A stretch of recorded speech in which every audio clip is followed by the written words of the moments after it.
అందరికీ నమస్కారం.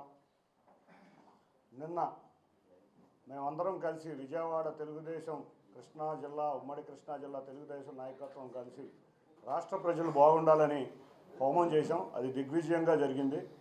అంతేకాకుండా త్వరలో రాష్ట్రానికి మంచి జరగాలి, చంద్రబాబు నాయుడు గారు ముఖ్యమంత్రి అవ్వాలని కోరుకున్నాం. తప్పకుండా ఆయన అవుతారు.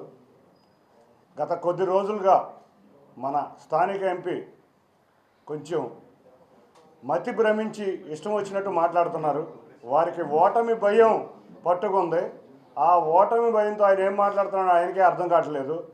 కొంతమంది పిచ్చి కుక్కలని ఊర కుక్కలని ఇట్లా ఇష్టం వచ్చినట్టు మాట్లాడుతున్నారు. నిజంగా గుర్తుంచుకోనని కుక్కలకి విశ్వాసమైనా ఉంటుంది, నీకు ఆ మాత్రం విశ్వాసం కూడా లేదు. నిన్నింత వాడిని చేసిన చంద్రబాబు నాయుడు గారి మీద విశ్వాసం లేకుండా ఉన్నావు. వాటికి ఉన్న విశ్వాసత కూడా నీ దగ్గర లేదు. అంతేకాకుండా ఒకటే చెప్తున్నాం, నీకు మతి భ్రమించింది. పక్షులు ఒకే రకం పక్షులన్నీ ఒకే గూటికి చేరినట్టు సైకోలన్నీ ఒక సైకో పార్టీ చెంతకు చేరినాయి. కాబట్టి మీరందరూ ఏమి చేసినా రాష్ట్ర ప్రజలు వాళ్ళ చంద్రబాబు నాయుడు గారిని ముఖ్యమంత్రిని చేయాలని ఎంతో ఆతృతతో ఎదురు చూస్తున్నారు. తప్పకుండా రాష్ట్ర ప్రజలు చంద్రబాబు నాయుడు గారిని 175 నియోజకవర్గాల్లో 165 నియోజకవర్గాల్లో పైగా ఉమ్మడి తెలుగుదేశం జనసేన అభ్యర్థులు గెలవబోతున్నారు. అంతేకాకుండా ఆశ్చర్యకరమైన రీతిలో పులివెందుల్లో కూడా జగన్ ఓడిపోబోతున్నారు. మీరు గుర్తుంచుకోండి, ఇవాళ ప్రజలకే కాదు ఆ పార్టీలో ఉన్న వ్యక్తులకు కూడా అర్థమైపోయింది వైసీపీ ఓడిపోతుందని. అందుకనే ఎవరికారు వేరే దారులు ఎదుర్కొంటుంటే నీకు మతి భ్రమించి నువ్వు నీ పక్షులు నీ రకమైన పక్షులైన అందరూ ఒకే గూటికి చేరారు కాబట్టి నువ్వు ఇష్టం వచ్చినట్టు మాట్లాడుతున్నావు. నువ్వు గుర్తుంచుకో, నువ్వు 3 లక్షలతో ఓడిపోతున్నావు. అందరికన్నా నీకే ముందు తెలుసు.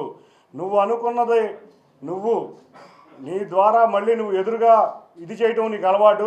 పోయినసారి పీఆర్పీలో కూడా చేశావు. నువ్వు ప్రజలు మా తెలుగుదేశం పక్షాన ఉన్నారు, ఘన విజయం సాధించబోతున్నారు. 7 నియోజకవర్గాల్లో ఇవాళ ప్రజలు తెలుగుదేశాన్ని జనసేన అభ్యర్థుల్ని ఎన్టీఆర్ జిల్లాలో గెలిపించబోతున్నారు. నీకు ప్రజాకోటలో తప్పక శాస్తి జరుగుతుంది. ఇక జీవితంలో ప్రజా జీవితంలో నువ్వు మిగలవని గట్టిగా హెచ్చరిస్తున్నాను. Thank you.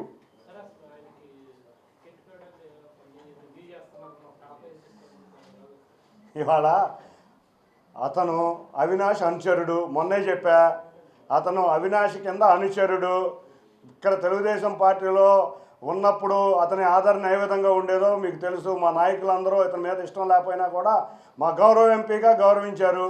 అక్కడికి వెళ్ళినాక అవినాష్ వెనకమాల లేకపోతే ఇన్ఛార్జ్ ఎవరుంటే వాళ్ళు వెనకమాల తిరగటం తప్పితే ఇతనికి అసలు ఏమీ లేదు. ఇతనికి టికెట్ కూడా ఇస్తారని మాకైతే నమ్మకం లేదు. మొన్న జగన్ యొక్క చర్యలు చూస్తే ఇతని టికెట్ వచ్చే పరిస్థితి కూడా లేదు. అదే చెప్తున్నా, ప్రజా జీవితంలో ఇతను కనపడ్డు, ఇతనికి మతి భ్రమించింది, ఇతనికి పిచ్చెక్కి మాట్లాడుతున్నాడని నేను చెప్తున్నాను.